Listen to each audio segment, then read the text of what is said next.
Hey Mark, I'm Donna.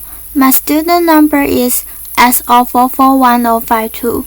Today I'm going to read a speech delivered by Celeste Headlee. And the title is 10 Ways to Have a Better Conversation. I'm a freshman in NCUE. Alright, I want to see a show of hands.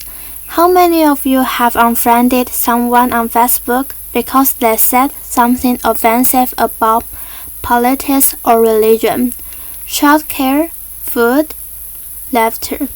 And how many of you know at least one person that you avoid because you just don't want to talk to them? Laughter. You know, it used to be that in order to have a polite conversation, we just had to follow the advice of Henry Higgins in My Fair Lady. Stick to the weather and your health, but these days, with climate change and anti-vaccine, those subjects, laughter, are not safe either.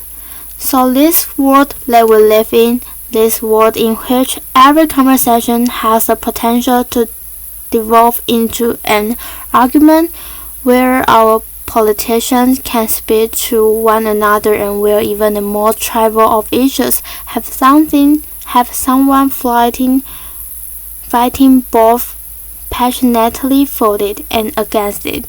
It's not normal. Pew Research did a study of 10,000 American adults, and they find that at this moment we are more polarized, we are more divided than we ever have been in history. We are less likely to compromise, which means we are not listening to each other, and we make decisions about where to live, who to marry, and even who our friends are going to be, based on what we already believe. Again, that means we are not listening to each other. A conversation requires a balance between talking and listening, and somewhere along the way, we lost that balance. Now, part of that is due to technology. The smartphones that you all either have in your hands or close enough that you could grab them really quickly.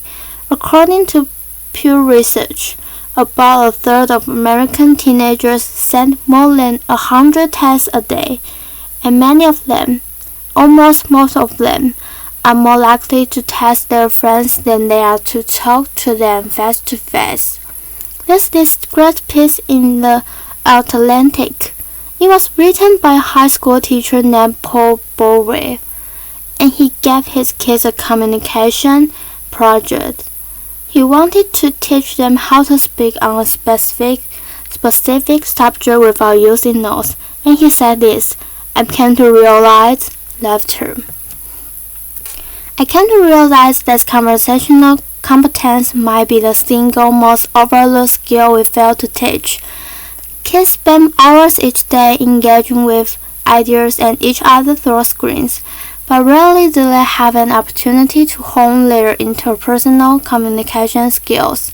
It may seem like a funny question, but we have to ask ourselves, is there any 21st century skill more important than being able to sustain coherent, confident conversation? Now, I made my living talking to people, Nobel Prize winners, truck drivers, billionaires, kindergarten teachers, head of state, plumbers.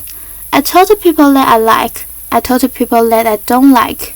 I talk to some people that I disagree with deeply on a personal level, but I still have a great conversation with them. So I'd like to spend the next 10 minutes or so teaching you how to talk and how to listen. Many of you have already heard a lot of advice on this. Things like look the person in the eye, think of interesting topics to discuss in advance, look, nod, and smile to show that you are paying attention, repeat back what you just heard or summarize it.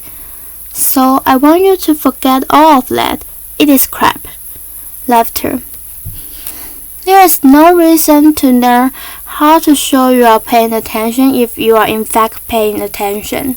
Laughter. Applause. Now I actually use the exact same skills as a professional interviewer that I do in regular life. So I'm going to teach you how to interview people, and that's actually going to help you learn how to be better conversationalist. Learn to have a conversation without wasting your time, without getting bored, and please God, without offending anybody. We have all had really great conversations. We have had them before. We know what it's like, the kind of conversation where you walk away feeling engaged and inspired, or where you feel like you have made a real connection or you have been perfectly understood. There is no reason why most of your interactions can be like that. So I have 10 basic rules. I'm going to walk you through all of them, but honestly, if you just choose one of them and master it, you will already enjoy better conversations. Number 1. Don't multitask. And I don't mean just set down your cell phone or your tablet or your cookies or whatever is in your hand. I mean, be present. Be in that moment. Don't think about your argument you had with your boss. Don't think about what you are going to have for dinner. If you want to get out of the conversation, get out of the conversation. But don't be half in and half out of it. Number 2. Don't pontificate. If you want to state your opinion without any opportunity for response or argument or pushback or growth, write a blog. Laughter. Now that's a really good reason why I don't allow pundits on my show, because they are really boring. If they are conservative, they are going to hate Obama and food stamps and abortion. If they are liberal, they are going to hate big banks and oil corporations and Dick Cheney. Totally predictable. Totally predictable. And you don't want to be like that. You need to enter every conversation assuming that you have something to learn. The famed therapist M. Scott Peck said that true listening requires a setting aside of oneself. And sometimes that means setting aside your personal opinion. He said that sensing is acceptance. The speaker will become less and less vulnerable and more likely to open up the inner recess of his or her mind to the listener. Again, assume that you have something to learn. Bill Nye, everyone you will ever meet knows something that you don't. I put it this way. Everybody is an expert in something. Number 3. Use open-ended questions. In this case, take a cue from journalists. Start your questions with who, what, when, where, why, or how. If you put in a complicated question, you are going to get a simple answer out. If I ask you, were you terrified? You are going to respond to the most powerful word in that sentence, which is terrified. And the answer is, yes, I was, or no, I wasn't. Were you angry? Yes, I was very angry. Let them describe it. They are the ones that know. Try asking them things like, what was that like? How did I feel? Because then they might have to stop for a moment and think about it. And you are going to get a much more interesting response. Number 4. Go with the flow. That means thoughts will come into your mind and you need to let them go out of your mind. We have heard interviews often in which a guest is talking for several minutes and then the host comes back in and asks a question which seems like it comes out of nowhere or it's already been answered. That means the host probably stopped listening 2 minutes ago because he thought of this really clever question, and he was just spun and determined to say that. And we do the exact same thing. We are sitting there having a conversation with someone, and then we remember that time that we met Hugh Jackman in a coffee shop. Laughter. And we stop listening. Stories and ideas are going to come to you. You need to let them come and let them go. Number 5. If you don't know, sadly you don't know.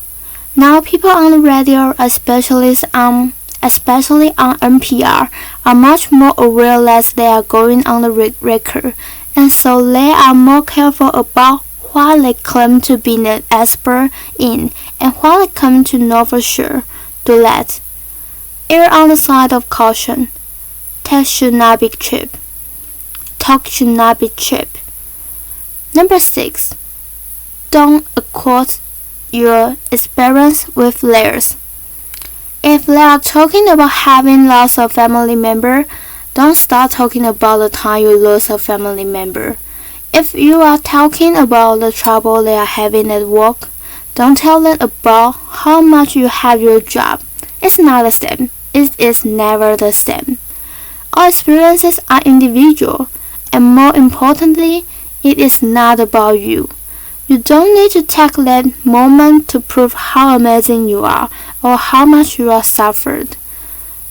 Somebody asked Stephen Hawking about what his IQ was, and he said, "I have no idea. People who brag about their IQs are losers."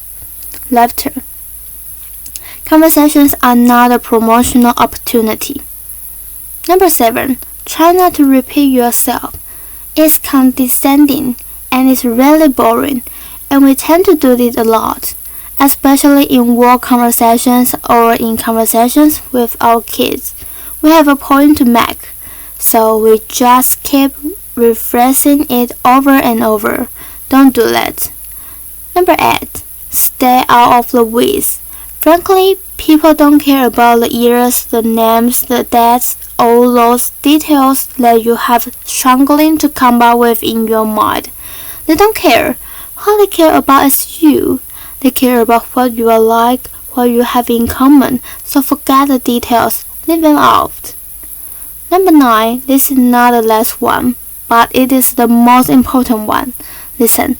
I cannot tell you how many really important people have said that listening is perhaps the most. The number 1 most important skill is that you could develop. Buddha said, and I am paraphrasing, "If your mouth is open, you are not learning." And Calvin Coolidge said, "No man ever listened his way out of a job."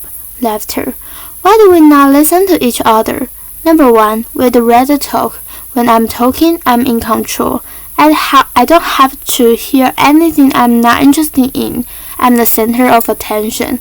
I can bolster my own identity. But there's another reason.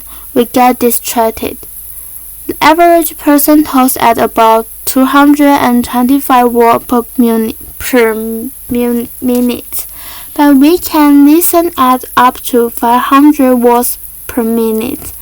So our minds are filling in those other 275 words. And look, I know it takes effort and energy to actually pay attention to someone, but if you can do that, you are not in the conversation. You are just two people shouting out barely related sentences in the same place. Laughter.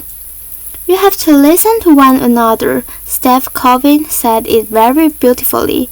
He said, "Most of us don't listen with the intent to understand. We listen with the intent to reply." One more rule, number 10, and it's this one. Be brief. A good conversation is like a miniskirt, short enough to retain interest, but long enough to cover the subject. My sister. Laughter. Applause. All of this boils down to the same basic concept, and it is this one. Be interested in other people. You know, I grew up with a very famous grandfather, and there was kind of a rule show in my home. People would come over to talk to my grandparents, and after they would leave, my mother would come over to us, and she said, "Do you know who that was?" She was a runner-up to Miss America. He was the mayor of Sacramento. She won a Pulitzer Prize. He's a Russian ballet dancer, and I kind of grew up assuming everyone has some hidden amazing thing about them. And honestly, I think it's what made me a better host. I keep my mouth shut as often as I possibly can.